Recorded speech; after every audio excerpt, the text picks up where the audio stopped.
ရှင်မြတ်ရယူခဲ့နမောတတ္တဘဂဝတောအထတောသမ္မာသမ္ဗုဒ္ဓတ္တနမောတတ္တဘဂဝတောအထတောသမ္မာသမ္ဗုဒ္ဓတ္တ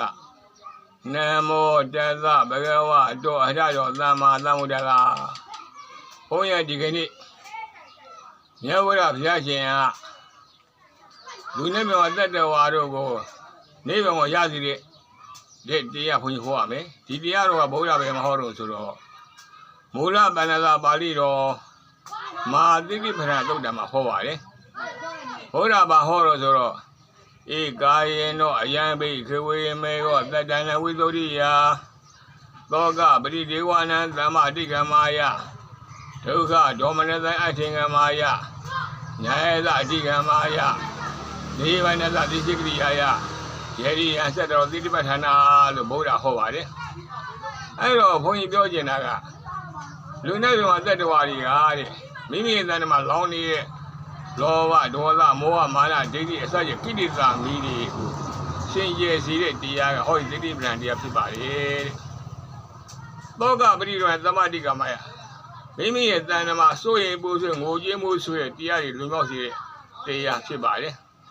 ဒုက္ခဒေါမနသံအထင်ကမယကိုဆင်းရဲစိတ်ဆင်းရဲတရားတွေကိုခြုံကြီးစေတဲ့တရားဖြစ်ပါတယ်ညာယသအတိကမာယဖြိုစင်မြင့်နဲ့အရိယာမေကိုရစီတဲ့တရားမဲဆိုတာကဘုန်းကြီးတို့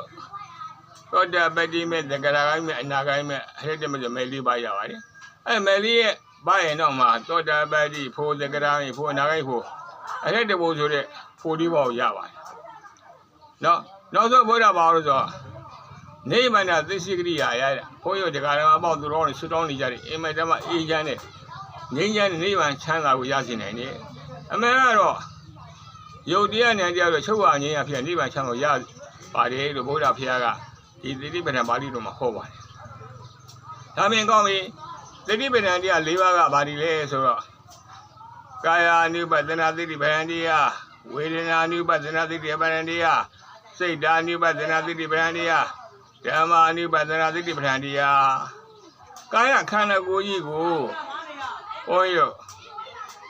ရှုမှတ်မှာဖြစ်ပါတယ်ခန္ဓာကိုယ်ကြီးကိုဘုန်းကြီးအတ္တလပတ္တလနှကောင်းထွဲလင်းဝင်ရှုမှတ်ရပါတယ်ဘုန်းကြီးတို့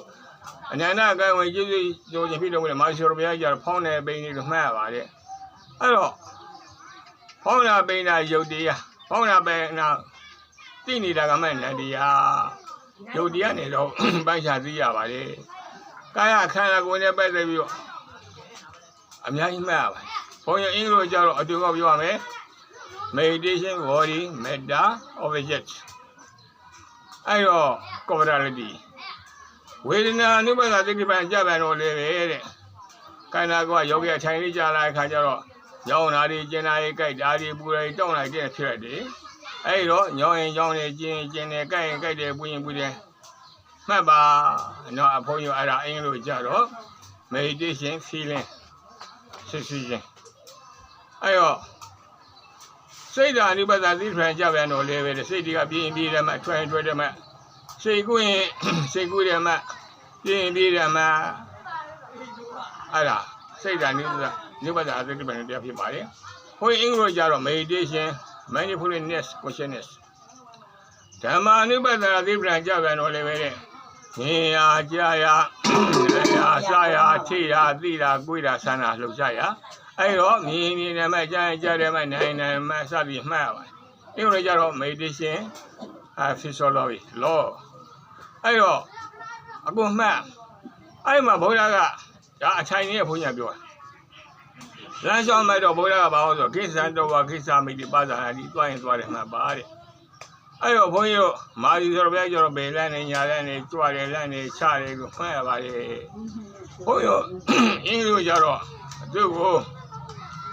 he is walking consciousness ဘာရင်ဘာလို့မှတ်ပါသေးပါတဲ့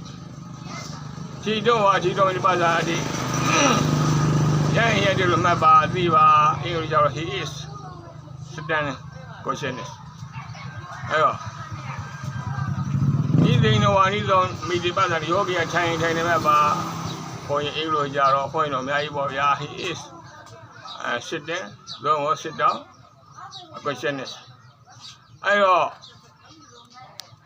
တရားတော်ဝါတရားတော်မိတိပဇာလိုက်အိတ်တယ်မဲ့ပေါ့ဗျာလျှောက်မှတ်တာခေါ်ပါတယ်သူအင်္ဂလိပ်ကြတော့ဘုန်းကြီးတော့ he is lying consciousness အဲ့လိုထိုင်ရင်သွားရင်လျောင်းရင်အစရှိတဲ့ဣရိယာကိုမျှတတယ်လို့မှတ်ရပါတယ်တဲ့သတိပံတရားက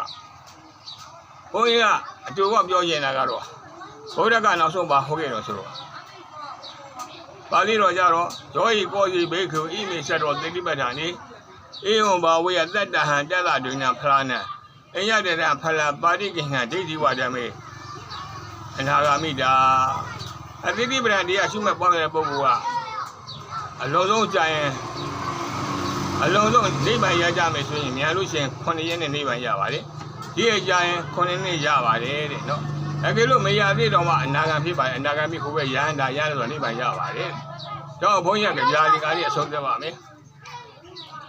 တတိပဒံဓမ္မစေကိုဝန်ခံချက်နေတို့မြတ်စွာဟောမိန်ဘုံမထိုတရားကိုဖြစ်ပွားစေတဲ့အရှင်လူမှာဉာဏ်သူဆိုရင်9ရက်နဲ့ရဟန္တာစေဖြစ်နိုင်မှာအလွန်ကြာရင်9နှစ်နဲ့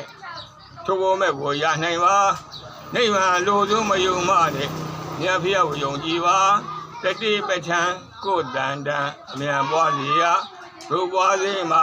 နိဗ္ဗာန်မောကြရမည်သာလို့ဒါဘုန်းကြီးအတူပါပဲဒါလိုင်းပေါ်မှာဓမ္မဒါနတရားလူပါဖြင့်ကုသိုလ်ပြုလိုက်ပါတယ်ဒါရောဘုန်းကြီးတို့